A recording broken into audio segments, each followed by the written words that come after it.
1, 2, 3 star. Praise the lord, హల్లెలూయా. బాగున్నారా? మరొకసారి దేవుడిచ్చిన అవకాశాన్ని బట్టి దేవునికి వందనాలు చెల్లిస్తున్నాను. మరి ఈరోజు దేవుని వాక్యం వినడానికి సిద్ధంగా ఉన్నారా? మరి ఎంతోమంది మీరు జ్వరాలతో అనారోగ్యాలతో బాధపడుతున్నారని తెలియపరుస్తున్నారు. ఎన్నో భయంకరమైన ఎండలు మన ప్రాంతాల్లో మనం చూస్తున్నాం. ఇంచుమించు 43 డిగ్రీలు, 44, 45 డిగ్రీలు ఈ ఎండ, భయంకరమైన ఎండని లో ఎంతోమంది ఈ వేడికి బాధపడుతున్నారు, మీరు తెలియపరుస్తున్నారు. అంత మాత్రం కాదు, మన గొరుకు పాలెము ఏమంటే ఇంకా కొన్ని పల్లెటూరులో వెళ్ళినప్పుడు పరిచర్య నిమిత్తం భయంకరమైన ఎండ నేను కూడా గమనించాను. మరి ఎండల్లో ఎక్కువ తిరుగుతున్న మీరు దయచేసి జాగ్రత్త తీసుకోండి, ఎక్కువ నీళ్ళు తాగండి, మీరు కళ్ళజోడు వేసుకోండి, లేకపోతే కొంచెం గుడ్డ ఏమైనా కప్పుకోండి, లేకపోతే గొడుగు ఏదైనా వాడండి. ఇది మంచి ఎండ కాదు. కానీ ఈ లోకము దేవుని ఉగ్రత కోసం మారుతుంది. అన్ని వాక్యముల లేఖనములు ఉన్న ప్రవచనములు నెరవేరాలి. ఎన్నడూ చూడని ఎండలు, ఎన్నడూ వినని వాతావరణంలో మార్పులు మనం చూస్తున్నాం, మనం వింటున్నాం. మరి మనము విశ్వాసమైన మనము దేవుని వాక్యం ఎత్తుపట్టుకోవాలి. దేవుని వాక్యం మర్మాలు మనం ధ్యానించాలి. మరి నిన్న రహస్య రాకడి గురించి ధ్యానించాం. మరి రెండు రోజులు దాని గురించి ధ్యానించాం. మరలా నేను సోమవారం నుంచి దాని గురించి మరలా ధ్యానించాలని ఆశిస్తున్నాను. ఈరోజు ఒక ప్రత్యేకమైన ప్రసంగం మనం విందాము. మరి దానిలో వెళ్ళక ముందు ఈ లింక్ని మీరు లైక్ చేయండి, ఈ ఛానల్ సబ్స్క్రైబ్ చేయండి, మీ ఫ్రెండ్స్ మీ ఫ్యామిలీకి తెలియపరచండి. మీరు కూడా రండి, వాక్యం వినండి. దేవుడు ఈరోజు ముఖ్యమైన అంశం ఏంటంటే, ఈరోజు దేవుడు ఎందుకు తనని ప్రేమించిన వారిని క్రమశిక్షణలో లేకపోతే క్రమశిక్షణ ఇస్తాడు, క్రమశిక్షణ అనుమతిస్తాడు అనేది మనం చూద్దాం. దేవుని వాక్యం వెళ్ళక ముందు చిన్న ప్రార్థన. పరిశుద్ధమైన తండ్రి, దయగల ప్రభువా, మరొకసారి నీ పాసనిలోకి వస్తున్నాం నాయన. నీ విడలమైన మేము నేను ఇలాగా కూడి ఈ ఆన్లైన్ ద్వారా నీ వాక్యం మేము ధ్యానించుకోవచ్చునుగా. నన్ను నీ సిలువ చోట మరుగుపరచు, నీ మాటలు నా నోట్లో ఉంచమని యేసు నామములో అడుగుచున్నాం తండ్రి, ఆమేన్. మరి దేవుని వాక్యములకు వెళ్ళక ముందు మేము ఒక ప్రశ్న వేయాలనుకుంటున్నాను. ఎంతమంది ఈరోజు మీరు దేవుని వాక్యం చదువుకున్నారు, వ్యక్తిగతంగా ప్రభు సన్నిధిలో ప్రార్థన చేసుకున్నారు, వ్యక్తిగతంగా ప్రభుతో సమయం గడిపారు? చూడండి, మనం ఏ రోజైతే వాక్యం చదవమో, ఏ రోజైతే ప్రార్థన చేయమో, ఆ రోజు మన శోధనలో పడిపోతానికి, అపవాది వేసే బాణములకి సోలిపోతానికి ఆస్కారం ఉంటుంది. మరి ఈరోజు నా ముఖ్యమైన అంశం ఏంటంటే, దేవుడు ఎందుకు తనని విశ్వసించిన వారిని, తను నమ్మిన వారిని శోధిస్తాడు అని చెప్పచ్చా? లేకపోతే క్రమశిక్షణలో పెడతాడు, లేకపోతే బాధ పెడతాడు, లేకపోతే శ్రమను అనుమతిస్తాడు అనేది మనం ఎందుకు అనేది మనం చూద్దాం. మరి దేవుని వాక్యంలో వెళ్ళక ముందు మొదటగా సామెతల గ్రంథం 3వ అధ్యాయం ఒకసారి చూడండి. సామెతల గ్రంథం 3వ అధ్యాయము మొదటి నుంచి కొన్ని మాటలు చదువుదాం.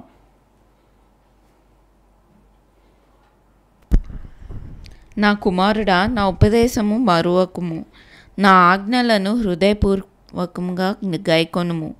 అవి దీర్ఘాయువును సుఖజీవముతో గడుచు సంవత్సరములను శాంతిని నీకు కలుగజేయును. దయను సత్యమును ఎన్నడును నిన్ను విడిచిపోనీయకుము. వాటిని కంఠభూషణముగా ధరించుకొనుము. నీ హృదయమును పలక మీద వాటిని రాసుకొనుము. అప్పుడు దేవుని దృష్టి యందును మానవుల దృష్టి యందును నీవు దయనొంది మంచివాడవని అనిపించుకొందువు. నీ స్వబుద్ధిని ఆధారం చేయకుండా నీ పూర్ణ హృదయంతో యెహోవా యందు నమ్మకం ఉంచు. నీ స్వబుద్ధిని, నీ సొంత ఆలోచనని, నీ హృదయాన్ని నువ్వు ఆధారం చేయకుండా యెహోవా యందు ఆదరించుము. అలా ఆదరిస్తే ఏమవుతుంది చూడండి. చదవండి. నీ ప్రవర్తన అంతటి యందు ఆయన అధికారం నాకు ఒప్పుకొనుము. అప్పుడు ఆయన నీ త్రోవలను సరళము చేయును. నేను జ్ఞానిని కదా అని నీవు అనుకొనవద్దు. నేను జ్ఞానిని కదా అని అనుకోవద్దు. యెహోవా యందు భయభక్తులు కలిగి చెడుతనము విడిచిపెట్టుము. ఓకే, ఇక్కడ ముందు ఎందుకు దేవుడు మనల్ని క్రమశిక్షణలోకి నడిపిస్తాడు, లేకపోతే శోధనలో అనుమతిస్తాడు, ఎందుకు మన జీవితంలో అనేకసార్లు బాధని కలుగు చేస్తాడు? దేవుడు బాధని కలుగు చేయడు, కానీ బాధని కలుగు చేసే పరిస్థితిని అనుమతిస్తాడు. ఎందుకు అంటే దీనికి ఒక మాటలో ఒక్క మాటలో చెప్పాలంటే మనలో గర్వము రాకుండా ఉండటానికి కోసం. చూడండి, మనలో ఎప్పుడు మనలో మన దోషం మనకి ఎప్పుడు కనబడదండి. మనలో ఉన్న పాపం మనకి ఎప్పుడు కనబడదు. మనం ఎదుటివారిలో ఉన్న బలహీనత మనకు కనబడుతుంటుంది. ఎవరు దృష్టిలో వారు నీతిపరులుగానే ఉంటారు. కానీ ఎప్పుడైతే మనము బలహీనపరచబడతామో, శోధించబడతామో, ఎప్పుడైతే దేవుని ద్వారంగా మనం క్రమశిక్షణ పరచబడుతున్నామో, అప్పుడు మనలో ఉన్న అపవిత్రత, మనలో ఉన్న దేవునికి ఇష్టం లేనివి అవి బయలుపరచబడటానికి, దాన్ని సరిచేసుకోవడానికి ఆస్కారం ఉంటుంది. అదే మాట మనం 11వ వచనం కూడా చదవడానికి కొంచెం ముందుకెళ్ళండి. అదే అధ్యాయం 3వ అధ్యాయం. నా కుమారుడా, యెహోవా శిక్షను తృణీకరింపవద్దు, యెహోవా శిక్షను తునీకరించొద్దు, ఆయన గద్దింపును విసుకవద్దు. చూడండి, బైబిల్లో మనం ఎంతోమంది భక్తులను చూస్తున్నాం. అబ్రహాముని తీసుకోండి, ఏమండి, యోబుని తీసుకుందాం, మోషేని మనం తీసుకుందాం, దానియేలుని మనం తీసుకుందాం, ఈవెన్ దావీదుని మనం తీసుకుందాం. సరే, కొత్త నిబంధనలు శిష్యులు మనం చూస్తున్నాం. శిష్యులు దేవుడు ఎన్నిసార్లు వాళ్ళని గద్దించారు. అల్ప విశ్వాసులారా, ఎంతకాలం మీతో నేను ఉండాలి, ప్రభు ఎంతగా వారిని సహించాడు. అంత మాత్రం పౌలు మనం చూస్తున్నాం. పౌలు ప్రభుని మారు వేడుకున్నట్లు మనం చూడగలుగుతున్నాం. తనకున్న బాధని, వేదన నిమిత్తం శోధన, దేవుడు తనని ప్రేమించిన వారిని క్రమశిక్షణ చేస్తాడండి. క్రమశిక్షణ అని ఇప్పుడు మనం జనరల్గా ఈ రోజుల్లో పంతులు గారు ఎవరిని పిల్లల్ని కొట్టరండి. కొడితే అది పెద్ద కేసు అయిపోతుంది. అమెరికా దేశంలా భారతదేశం కూడా మారిపోతుంది. కానీ పాత రోజుల్లో చెప్పండి, హోంవర్క్ చేయకపోతే ఏం చేయిస్తారండి? చెయ్యి మీద ఒక దెబ్బ పడుతుంది, ఏమండి, క్లాస్ బయట నిలబెట్టిస్తారు, లేకపోతే మోకరింప చేస్తారు. ఏదో ఒక పనిష్మెంట్ అనేది, అవమానించిగా ఒక పనిష్మెంట్ అనేది మనకు కలుగుతుంది. కానీ ఆ పనిష్మెంట్ తీసుకునే పిల్లలు చాలామంది మనం చూసినట్లయితే వారు బాగుపడినట్లు, వారు మంచివైన చదువులో వారు ప్రవీణత పొందినట్లు కనీసం పంతులు గారు అడుగుతారో, టీచర్ గారు అడుగుతారో అనే భయముతో వారు ఎగ్జామ్లు పాస్ చేసి వారి జీవితంలో ఒక ఉన్నతమైన స్థాయిలో వెళ్ళిన వారు అనేక మంది ఉన్నారు. అలాగే దేవుడు దిద్దుబాటు మనము విసర్జించకూడదు. దేవుడు మనల్ని దిద్దుతాడు. మనం అటు అనుకుంటున్నాం, కానీ దేవుడు అటు అనుకుంటున్నాడు. ఈ జీవిత యాత్రలో మనం పుట్టిన దగ్గర నుంచి మరణించే వరకు ఇది దేవుడు మనల్ని సరిదిద్దుతానికి, సరిచేస్తానికి, మనల్ని శుద్ధి చేస్తానికి, మనల్ని పవిత్రపరుస్తానికి ఆయన ఇష్టపడుతున్నాడు. ఏమైనా అక్కడ మాట చూసినట్టు కుమారుడా అంటున్నాడు. మనం ఎవరిని పెడితే వారిని కుమారుడు అన్నాం కదా. ఊర్లో పోయే పిల్లలందరూ నీ పిల్లలు అవుతారు. ఏమండి, నీ కడుపును పుట్టిన వారు నీ కుమారుడు. అలాగే నీ కుమారుడు కానీ నీ కుమార్తెని నువ్వు క్రమశిక్షణలో పెంచుతారు. ఎందుకు పెంచుతారు? వారు బాగుపడాలి, వారు ప్రయోజకమైన వారు అవ్వాలి అంటూ ఆశిస్తారు. ప్రభు కూడా అంతే. చూడండి, 12వ వచనం చూడండి, ఆ మాటలు మనం చూస్తున్నాం. చదవండి. తండ్రి తనకు ఇష్టుడైన కుమారుని గద్దించు రీతిగా యెహోవా తాను ప్రేమించిన వారిని గద్దించును. జ్ఞానము, తండ్రి తన బిడ్డల్ని ఇష్టపడే రీతిగా యెహోవా తనను ప్రేమించే వారిని ఏముందా దిద్దుతాడు. ఇంగ్లీష్లో తెలుగులో ఏముంది? గద్దించను, సరిచేయును, సరిదిద్దును, క్రమశిక్షణలో పెడతాడు దేవుడు. చాలాసార్లు దేవుణ్ణి అడుగుతారు, ఎందుకు ప్రభా నా జీవితంలో ఈ శోధన, ఎందుకు ప్రభా నా జీవితంలో ఈ పోరాటము, ఎందుకు ప్రభా నా జీవితంలో ఈ సమస్యలు, ఎందుకునైనా? ఎందుకంటే నిన్ను క్రమశిక్షణ పరచాలని. చూడండి, మనం చాలాసార్లు వివాహం అప్పుడు, లేకపోతే ఏదన్నా ఒక స్పెషల్ అకేషన్స్ అప్పుడు చాలాసార్లు మనము బంగారు కొట్టుకెళ్ళి ఏదన్నా ఉంగరము, పెళ్లి కుమారు పెళ్లికి ఉంగరాలు మనం కొంటుంటాం కదండి. ఆ ఉంగరాలు కొన్నిసార్లు చూస్తుంటే ఎంత ఒక అందంగా ఉంటుంటాయి. వ్యత్యాసమైన డిజైన్స్, ఆ రాయి పెట్టి ఒక గంభీరమైన ఒక లుక్ ఉంటుంది. కానీ బంగారం అసలైన రూపం ఎలా ఉంటుందో తెలుసా? అది ఒక రాయి, అది కూడా అది రాయిలో ఉన్నది. ఆ బంగారా రాయిని ఏం చేస్తారు వారు? దానిని కాల్చి కంసాలి, దాన్ని కొట్టి వెర్రకొట్టి మళ్ళీ దానిని రూపించి దానిని చెక్కి ఒక అందమైన ఉంగరముగా దాన్ని చేస్తారు. మనం ఏది రాయి తీసుకుని చేతిలో పెట్టుకోలేం కదా. ఏమైనా ప్రయోజనం ఉందా? అది బంగారం అయినప్పటికీ అది ఏమైనా ప్రయోజనం ఉందా? అలాగే దేవుడు మనల్ని క్రమశిక్షణ ద్వారా, శోధనల ద్వారా, పరిస్థితుల ద్వారా మనల్ని విర్రగొడతాడు, మనం నలగొడతాడు. యోబు నీతిమంతుడు, యథార్థపరుడు. కానీ యోబుకున్న కష్టం చూడండి, ఎంత భయంకరమైన కష్టం, మామూలు కష్టం కాదు అది. తన 10 మంది బిడ్డలు పోగొట్టుకున్నాడు, తన ఆస్తిని పోగొట్టుకున్నాడు, తన పనివారిని పోగొట్టుకున్నాడు, తన ఆరోగ్యాన్ని పోగొట్టుకున్నాడు, తన ఉన్న తన భార్యను తను దూషించింది, తన స్నేహితులు తను అపహాసించారు. కానీ ఆ శోధనలో ఎలాగ బంగారం ఆ కొలిమిలో వేసినప్పుడు అది ఎలాగ ఒక రాయి స్థితిలో ఉన్న బంగారము ఎలాగైపోతుంది, ఒక లిక్విడ్గా అయిపోతుంది. లిక్విడ్ని ఏమంటాం తెలుగులో ఒక లిక్విడ్ నీళ్ళలాగా అయిపోతుంది. దానికి రూపం ఉండదు, దానికి స్వరూపం ఉండదు. మరలా దాన్ని ఆ కంసాలి దాన్ని పట్టుకుని, ఆ సుత్తి పట్టుకుని అది ఎలా విర్రగొడుతుంటాడు, స్వభావాన్ని మారుస్తాడు. అలాగే దేవుడు కూడా తను నమ్మిన వారిని, తన యందు విశ్వాసం ఉంచిన వారిని తను పనిచేస్తాడండి. ఒకసారి నేను ఒక చిత్రం వేసేవారు గృహానికి వెళ్ళామండి. ఆ వెళ్ళినప్పుడు ఆయన ఇంట్లో చాలా చిత్రములు, ఆయన బొమ్మలు వేశాడు. కొన్ని చిత్రములు 100 రూపాయలండి అన్నాడు, కొన్ని ఇది కొంచెం ఖరీదు ఎక్కువ అండి, ఇది 10,000 అండి అన్నాడు. కానీ ఒక చిత్రం చూపించాడు, అది 1,00,000 రూపాయలండి అన్నాడు. ఏంటండి ఇది 100 రూపాయలు అంటున్నారు, అది 10,000 అంటున్నారు, అది 1,00,000 రూపాయలు అంటున్నారు, ఏంటంటే వ్యత్యాసం, నాకేం అర్థం కావట్లేదు అన్నప్పుడు ఆయన అన్నాడు, దీనిని నేను చిత్రం వేస్తానికి నాకు కనీసం సంవత్సరం పట్టిందండి. ఇది ఒక కాన్సెప్ట్, ఒక దృశ్యమును పెట్టుకొని దాన్ని వేశాను, అది నాకు చాలా సమయం పట్టింది, చాలా ఓపిక సహనము నాకు కావాల్సి వచ్చింది, దాని మీద ఎంతో పని చేశాను. అలాగే దేవుడు కూడా మన మీద పని చేసినప్పుడు టైం పడుతుంది ఖచ్చితంగా, ఓవర్ ద నైట్ ఏమైపోదు. ఈ వాహనాలు ఈరోజు ఎన్నెన్నో వాహనాలు మనం చూస్తుంటాం. కానీ అన్ని ఖరీదైన వాహనం కంటే ఏం వాహనం అంటే రోల్స్ రాయ్ అంటే మన చాలామందికి ఇష్టం. మన పిల్లలు ఎప్పుడు యూట్యూబ్లో చూసి ఇష్టపడుతుంటారు. ఆ రోల్స్ రాయ్ కారు ఉన్న విశేషత ఏంటి? చాలాసార్లు అది ఎంతో ఖరీదైన వాహనం అంట. ఎందుకు ఖరీదైన వాహనం? అరే అన్ని కార్లో ఉన్న ఇంజినే అదే కదా, అన్ని కార్లో కూర్చున్నట్టే కదా ఉంటుంది, ఏంటి దాంట్లో అంత పెద్ద ప్రత్యేకత అని ఒకసారి నాకు అనుమానం వచ్చి ఎందుకు ఇంత ధర ఎక్కువ అని దానిని పరీక్షించినప్పుడు నాకు తెలిసింది ఏంటంటే రోల్స్ రాయ్లో ఉన్న ప్రతి పార్టు చేతితోనే చేస్తారంట, చేతితోనే దాన్ని స్క్రూలు తిప్పుతారంట, చేతితోనే ఆ సీట్లను అల్లుతారంట, ఏ మిషన్ కాదంట. అది కాకుండా ఒక వాహనాన్ని తయారుపరుస్తానికి కొన్ని నెలలు అవుతుందంట, అందుకే అది ఖరీదు. దేవుడు కూడా అంతే, మనల్ని విలువైన వాడుగా చేయాల్సిన ఆశించినప్పుడు మనల్ని సిద్ధపరిచే సమయం అది ఈజీ ప్రాసెస్ కాదండి. కొంతమందిని దేవుడు 10 సంవత్సరాలు పడుతుంది, కొంతమందికి 20 సంవత్సరాలు పడుతుంది, కొంతమందికి జీవితాంతం పడుతుంది.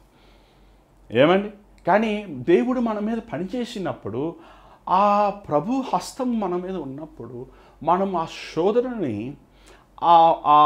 ఆ ప్రభు మన మీద పెట్టిన భారము ప్రభు హస్తము, అది ప్రభు హస్తం మన మీద ఉన్నప్పుడు మనం ఇష్టానుసారం మనం ఉండలేము. ప్రభు హస్తము మన మీద ఉన్నప్పుడు మనం ఆయన చెప్పిన మాటలో మనం ఉండాలి. నీ ఆశలు, నీ కోరికలు, నీ తలంపులు, నీ ఇష్టములు అన్నీ సిలువేయబడతాయి. ఈరోజు చాలామంది అది అర్థం చేసుకోలేకపోతున్నారు. ముఖ్యంగా మనం చూస్తున్నాం. పౌలు అంటే మనందరికి చాలామందికి ఇష్టం కదండి. ఎందుకు పౌలు గురించి అంత గొప్పగా మాట్లాడతారు? ఆ పౌలుని ఎందుకు మీరు అంతగా ఇష్టపడతారు? ఏ పేతురు కదా, ఏ అందరే కదా, ఏ తోమ కదా అని మనం చాలాసార్లు కొంతమంది అడుగుతుంటారు. ఎందుకు పౌలుని దేవుడు అంతగా ప్రేమించాడు? ఎందుకు పౌలుకి అంత ముఖ్యత్వం ఇచ్చాడు? మన కొత్త నిబంధనలు చూసినట్లు ఇంచుమించు 13-14 ఉత్తరములు, పౌలు ఉత్తరములుగా ముఖ్యత్వం ఇచ్చాడు దేవుడు. ఎందుకనంటే చూడండి 2 కొరింథీ 12వ అధ్యాయము, 2 కొరింథీ 12వ అధ్యాయము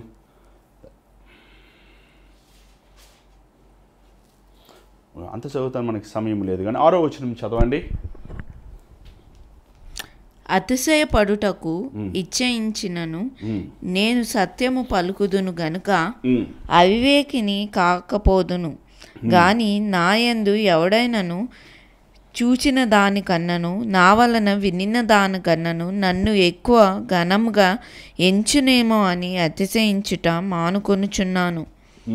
నాకు కలిగిన ప్రత్యక్షతలు బహు విశేషంగా ఉన్నందున నేను అత్యధికంగా హెచ్చిపోకుండు నిమిత్తము నాకు శరీరంలో ఒక ముళ్ళు నేను అత్యధికంగా హెచ్చిపోకుండు నిమిత్తము నన్ను నలుగొట్టుటకు సాతాను యొక్క దూతగా ఉంచబడెను.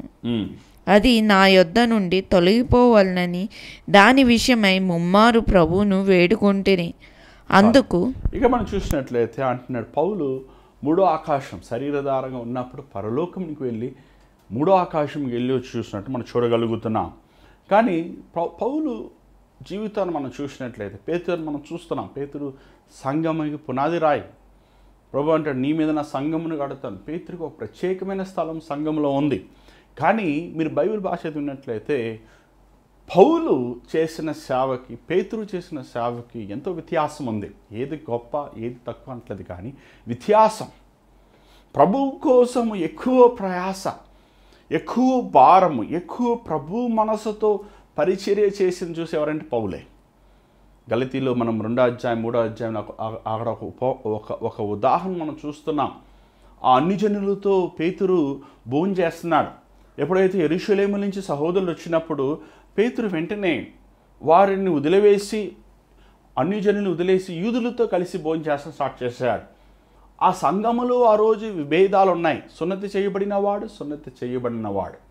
యేసుప్రభుని నమ్ముకున్నప్పటికీ సంఘానికి వస్తున్నప్పటికీ మేము యూదులమి, మీరు యూదులు కాదు అనే విభేదం అనేది పేతురుకి దాన్ని సపోర్ట్ చేసినట్టు మనం చూస్తాం. దాని విషయం పౌలు గద్దించినట్లు మనం చూడగలుగుతున్నాం. పౌలు కూడా యూదుడే, పౌలు కూడా రోమ సామ్రాజ్యుడే, పౌలు కూడా గమాలియలు పాదములు చదువుకున్నవాడే. కానీ పౌలుకున్న ఆ ఖచ్చితం, దేవుని వాక్యమనుసారంగా ఖచ్చితంగా జీవించే కారణం ఏంటంటే తను నల్లగొట్టబడ్డాడు. పడుతూనే ఉన్నాడు. ఏంటి అక్కడ చూసినట్లయితే ఒక ముళ్ళు పెట్టాడంట. అపవాది ద్వారంగా శోధించబడతాను. దేవుడు ఇప్పుడు శోధించడండి, కానీ దేవుడు అనుమతిస్తారు. అపవాది ద్వారంగా శోధించబడతాను. ముమ్మారు అడిగానండి. అక్కడ ముమ్మారు ఏమంటే ముమ్మారు 3 times. యేసుప్రభు గెత్సెమనీ తోటలో ముమ్మారు ప్రార్థించిన. ముమ్మారు అంటే యూదుల భాషలో అనేక సార్లు, నాట్ 3 times. మనం మళ్ళీ 1 2 3 అలా కాదు, అనేక సార్లు నేను అడిగాను. కానీ దేవుడు ఏమన్నాడంట, నా కృపను నీకు చాలును. నేను బాగు చేయలేదు పౌలుని. పౌలు నీడపడితే ఎంతోమంది బాగుపడుతున్నారు. పౌలు వస్త్రధారణ ముట్టుకుంటే ఎంతోమంది స్వస్థపడుతున్నారు. కానీ పౌలకేమో అది ఏములని మనకు తెలియదు. కానీ అది ఖచ్చితంగా తన శరీరంలో దేహంలో అది బాధకరమైన విషయమే, నొప్పే. కానీ ఆ బలహీనతలో కూడా తను అనేక ప్రాంతములకు వెళ్ళి స్వాత సేవ చేశాడు. దేవునికి నమ్మకంగా ఉన్నాడు. దేవుని పరిచర్యను వదిలిపెట్టలేదు, కృంగిపోలేదు, నలిగిపోలేదు, వేసారిపోలేదు. దేవుని క్రమశిక్షణని సంతోషముగా అంగీకరించాడు. ఈరోజు నీకు ఆ మనసు ఉందా? పౌలు జీవితంలో మనం ఒక మాదిరికరంగా పౌలు మన కోసం జీవించాడండి. Is the greatest missionary. 1 పేతురు 5వ అధ్యాయం 7వ వచనం మనం చూసినట్లయితే 1 పేతురు 5వ అధ్యాయం 7వ వచనం. 1 పేతురు 5వ అధ్యాయం 6వ వచనం చదవండి. 5వ అధ్యాయం 6వ వచనం చదవండి. దేవుడు తగిన సమయమందు మిమ్మును హెచ్చించినట్లు ఆయన బలిష్టమైన చేతి క్రింద దీన మనస్కులై ఉండుడి. ఇక్కడ చాలా పాయింట్ ఒకటి ఉంది. దేవుని చేతి కింద అణిగుంటాం.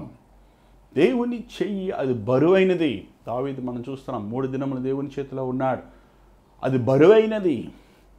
దేవుని చేతిలో ఉన్నవాడు తన స్వార్థానికి, తన ఇష్టానికి, తనలో ఉన్న డంబానికి, తనలో ఉన్న గర్వానికి, తనలో ఉన్న అతిశయముకి చోటు లేదు.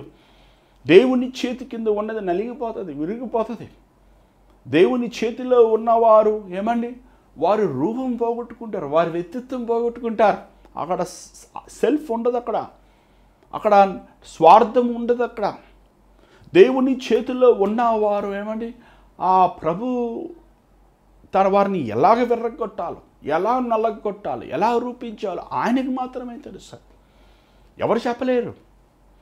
ఎలాగో కుమ్మరవాడు మట్టిని తీసుకుని ఆ మట్టిలో ఉన్న కల్మషమంతా దానిని శుద్ధి చేసి మళ్ళీ దాని మీద ఎలాగ దాని మీద పనిచేసి ఒక అందమైన ఒక పాత్రగా చేస్తాడు. అలాగనే దేవుడు కూడా మన మీద పని చేస్తాడండి. అది అది అది సంతోషంగా ఉండదండి. అర్థం కాదు మనకి, ఆ మట్టికి అర్థం కాదు. ఏంటి అయ్యా, ఉన్నకుండా నెరగొట్టావు, నలగొడుతున్నావు, తొక్కుతున్నావు, పోరాటాలమ్మట పోరాటాలు, సమస్యలమ్మట సమస్యలు, బాధలమ్మట బాధలు, అవమానములమ్మట అవమానములు, నిందలమ్మట నిందలు. ఏంటి నాయనా ఇది? అర్థమే కాదే. ఎట్లా అర్థమవుతుంది మట్టికి? అది తొక్కబడుతున్నప్పుడు సుఖం కాదు కదా, దానికి బాధ వేదన ఉంటుంది. కానీ నువ్వు దేవుని కింద ఉన్నప్పుడు నిన్ను దేవుడు హెచ్చించేవాడు. మనం యోసేపును చూస్తున్నాం. యోసేపు ఎవరండి? యోసేపు అబ్రహాము ముని మనవడు, ఇసాకు మనవడు, యాకోబు ప్రియమైన కుమారుడు. యోసేపు వంశములో ఎవరు బానిసతనములు లేరండి. దేవుడు అబ్రహాముతో చెప్పి, నేను ఆశీర్వదించువాడిని నేను ఆశీర్వదిస్తాను, నేను శపించువాడిని శపిస్తాను, నీ సంతతి ఇసుకరేణి వలె ఉండను. అంత గొప్ప వాగ్దానం ఇచ్చిన దేవుడి సంతతిలో ఉన్న ఈ యోసేపు ఏమయ్యాడు? బానిస అయిపోయాడు. ఆ పొతిఫర్ ఇంటికి అమ్ముడిపోయాడు. చెయ్యని నేరం, చెయ్యని పాపము నిమిత్తము తన చెరలో ఉన్నాడు 2 సంవత్సరములు. కానీ ఎక్కడైనా యోసేపు తన అన్నలు గుంటలో పడేసినప్పుడు ఏడ్చాడా? దేవా, ఏంటయ్యా ఈ బాధ, నన్ను ఎందుకయ్యా అలా చేస్తాను అన్నాడా? పొతిఫర్ ఇంట్లో బానిసతనం చేస్తున్నప్పుడు బాధపడ్డాడా? చెరలో చెయ్యని పనిని అన్యాయంగా తనని చెరలో పెట్టినప్పుడు చింతించాడా? అక్కడ చెరలో ఉన్నప్పుడు ఆ ఏమైనా జైలు అధిపతి యోసేపుకి సమస్తం అప్పచెప్పేశారంట. యోసేపు ఖైదీలందరూ నీ మాట వింటున్నారు. యోసేపు ఒక మంచి పేరు సంపాదించుకున్నాడు, అంతేగాని దేవుని మీద బాధ పెట్టలేదు. కానీ ఓవర్ ద నైట్ ఫరోగా కళ వచ్చింది. ఈ కళకు అర్థం ఎవరు చెప్తారు? యోసేపు అన్ననే ఏమండి గడ్డం వేసుకున్నాడు, అంగి వేసుకున్నాడు, ఫరో దగ్గరకు వచ్చాడు. Slave to prime minister.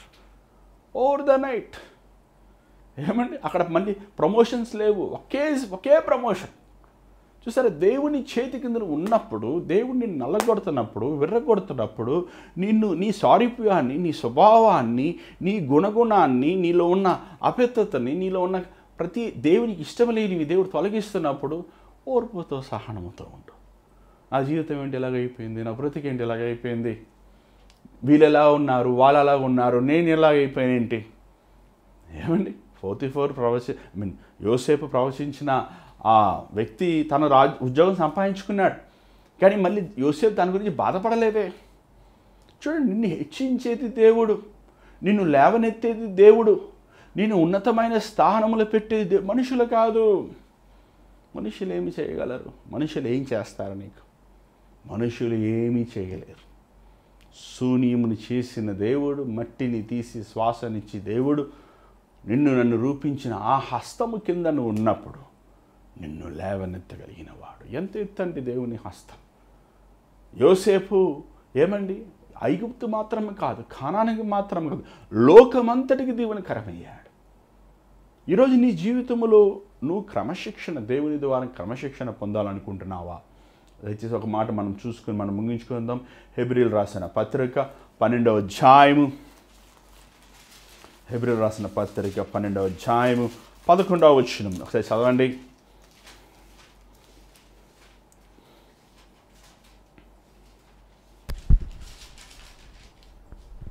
హెబ్రీలు రాసిన పత్రిక 12వ అధ్యాయము మరియు 11వ వచనం. మరియు ప్రస్తుతమందు సమస్త శిక్షయు బహుశా మీరు 10వ వచనం చదివితే ఇంకా బాగుంటుంది. ఒకసారి 10వ వచనం చదువుదాం. వారు కొన్ని దినముల మట్టుకు తమకిష్టం వచ్చినట్టు మనలను శిక్షించిరి గాని మనము తన పరిశుద్ధతలో పాలు పొందవలనని మన మేలు కొరకే ఆయన శిక్షించుచున్నాడు. మరియు ప్రస్తుతమందు సమస్త శిక్షయు దుఃఖకరంగా కనబడునే గాని సంతోషకరంగా కనబడదు. అయినను దాని అందు అభ్యాసం కలిగిన వారికి అది నీతియు సమాధానకరమైన ఫలమిచ్చును. ఏమంటే అక్కడ 2 ఫలాలు కలుగుతాయి. నువ్వు క్రమశిక్షణలో ఉన్నప్పుడు, నిన్ను దేవుడు విరగొట్టినప్పుడు, నలగొట్టినప్పుడు, నువ్వు శోధన సమయంలో నువ్వు సహించగలిగినప్పుడు నీతి అనే ఫలమును ఫలిస్తావు, సమాధానం అనే ఫలమును ఫలిస్తావు. అందుకే కీర్తనదారుడు అంటే చూడండి, కీర్తన 23వ అధ్యాయము, నీ దుడ్డిగారియు నీ దండము నన్ను ఆదరిస్తుంది. చూడండి ఆ మాట చూద్దాం ఒకసారి. కీర్తన 23 యా 5:4 వచ్చిన చదవండి. గాఢాంధకరపు లోయలో నేను సంచరించినను ఏ అపాయం నాకు భయపడను. నీవు నాకు తోడయుందు, నీ దుడ్డు కర్రయు నీ దండమును నన్ను ఆదరించును. దుడ్డు కర్ర అంటే ఏంటి? దుడ్డు కర్ర ఇలా ఉంటుంది, ఇలా కుంగు ఉంటుంది. గొర్రె తప్పుతున్నప్పుడు లాగి ఎరగొడతారు. దండం కర్రగా ఉంటుంది. మాట అనకపోతే వాడు ఫట్టును వేస్తాడు. అది ఎలాగ ఆదరిస్తుంది మనల్ని? ఏమండి? క్రమశిక్షణ, డిసిప్లైన్. దేవుడు కొన్నిసార్లు మన జీవితంలో మనల్ని క్రమశిక్షణలో మనల్ని పెడుతుంటాడు. కొన్నిసార్లు మనం చేయని నేరం కోసం, లేకపోతే మనలో అహము కానీ, గర్వము కానీ, మనలో స్వార్థము కానీ, మనలో లోపము కానీ, మనలో ఏమని మన దృష్టికి మనమే జ్ఞానవంతులుగా ఉండకుండా దేవుడు మనల్ని వెరగొడతాడు, నలగొడతాడు. మనల్ని దేవుడు తన సారూప్యములు దిద్దుతాడండి. ఏమైనా అవి ఆదరిస్తుంది నిన్ను. నీ డిసిప్లిన్, దేవుడు తనను ప్రేమించిన వారిని క్రమశిక్షణ చేస్తాడు. అందుకే నాకు శోధనలు వద్దు, నాకు బాధలు వద్దు, నాకు కష్టాలు వద్దు, నాకు విఫలం వద్దు, నా జీవితం అనుకునేన్నీ జరిగిపోవాలి, నేను అనుకునేన్ని సాధించేసేయాలి, నన్ను అందరు ఏమనకూడదు, నన్ను ఎవ్వరు ఏం చేయకూడదు అంటే ఎలా కుడుతుంది? నువ్వు అడుగుతున్నావు కదా, దేవా నాకు సహనం దయచేయని అడుగుతున్నావు, దేవా నాకు ప్రేమ దయచేయని అడుగుతున్నావు, దేవా నాకు ఓర్పు దయచేయని అడుగుతున్నావు, దేవా నన్ను నా గుణమును, నా స్వభావం నీకులా చేయమని అంటున్నావు. మరి దేవునిలాగా నువ్వు శోధించబడకపోతే, దేవునిలాగా నువ్వు క్రమశిక్షణలో ఉండకపోతే, ఏమన్నా ప్రభువే గెత్సెమనే తోటలో ఆయన తన తండ్రి ద్వారంగా ఆయన ఏమండి కొట్టబడ్డాడు, అనుమతించాడు, శోధించబడ్డాడు. ఆయన చెమట రక్త విధువలే మారిన, అవమానించబడ్డాడు, దూషించబడ్డాడు. అందుకే ఆయన మౌనముగా తగ్గించుకున్నాడు. కాబట్టి అన్ని నామముల కంటే ఉన్నతమైన నామం హెచ్చించబడింది. ఫిలిప్పీయులకు రాసిన పత్రిక 2వ అధ్యాయం మనం చూస్తున్నాం. ఈరోజు దేవుని బిడ్డలమైన మనము దేవుడు తనను ప్రేమించిన వారిని క్రమశిక్షణను చేస్తాడండి. ఈ క్రమశిక్షణ చేసినప్పుడు ఈ సమయంలో మనం ఏం చేయాలి తెలుసా అండి?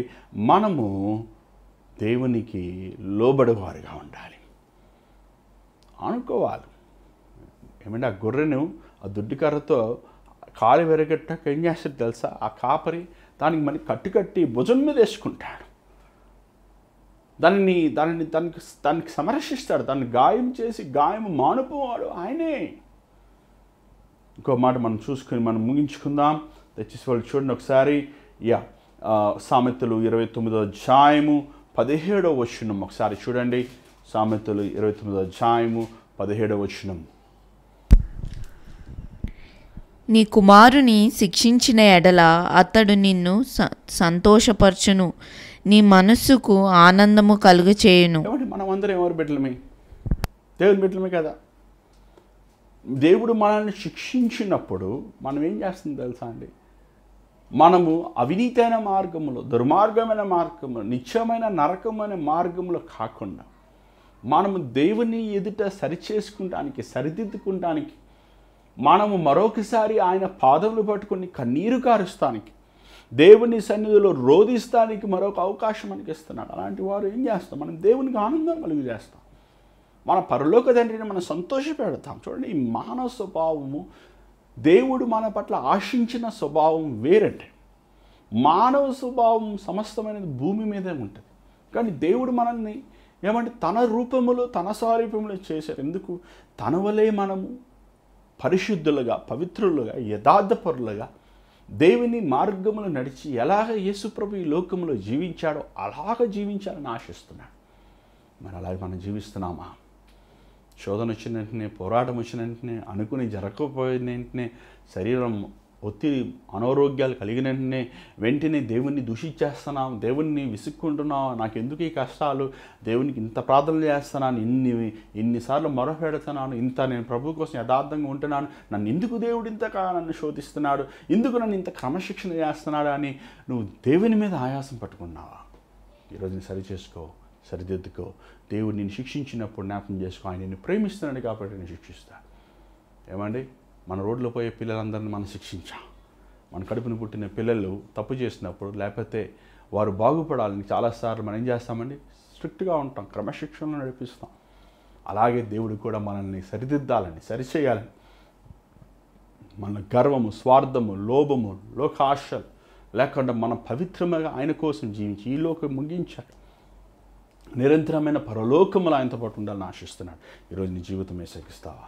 తెచ్చి స్థలంలో ఉంచండి, ప్రార్థన చేద్దాం. పరిశుద్ధమైన తండ్రి, దయగల ప్రభా, దిద్దుబాటు నేను ముందు మాకు ఇచ్చేస్తున్నప్పుడు, దిద్దుబాటు మేము చేసినప్పుడు నైనా మేము లోబడేవారుగా సహాయం చేయి.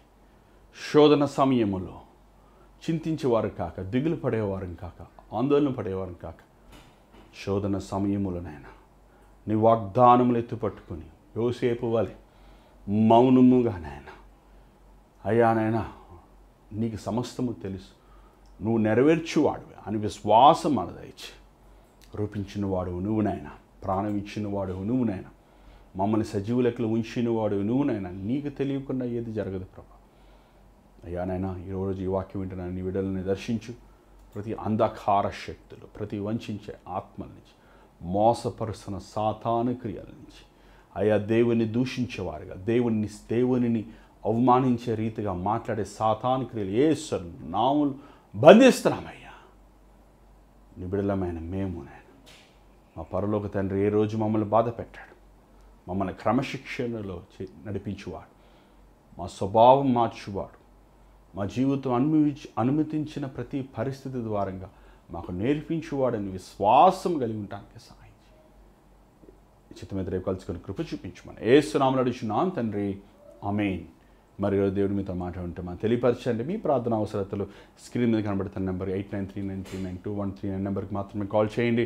వేరే నెంబర్కి ఏం కాల్ చేయొద్దు. మీరు ఆ నెంబర్ కాల్ కానీ, వాట్సాప్ మెసేజ్ కానీ, లేదా వాయిస్ మెయిల్ కానీ పంపించవచ్చు. అంత మాత్రం మీకు అది గమనించండి. రేపు హైదరాబాద్లో షేక్పేటలో ఉన్న R3 బ్యాంక్వెట్ హాల్లో, మరి షేక్పేటలో ఉన్న డామినోస్ పిజ్జా పైన ఆరాధన జరుగుతుంది. ఈ హాల్లో మీరు రండి, మీ కుటుంబస్తులతో, మీ రక్త సంబంధాలు రండి.